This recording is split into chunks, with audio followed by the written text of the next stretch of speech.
હમણાં ચારે કોઈ એઆઈ ના પડઘા પડે છે. આ એઆઈ હે હું હવે એ નવું નથી. હવે એ આપણા ગઈઢાનું વખતનું છે.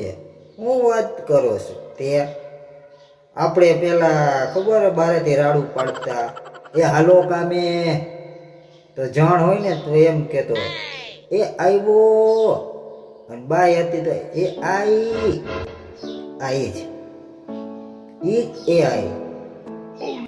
પણ અત્યારે કોઈ કામ નથી કરવું ગમતું એટલે હવે એઆઈ ટેકનોલોજી આવી. હવે રોબોટ આવશે. ઈ કામ કરશે. હા તો આપણે શું કરશું? મંજીરા વગાડશું. 哎呦我的妈！有人。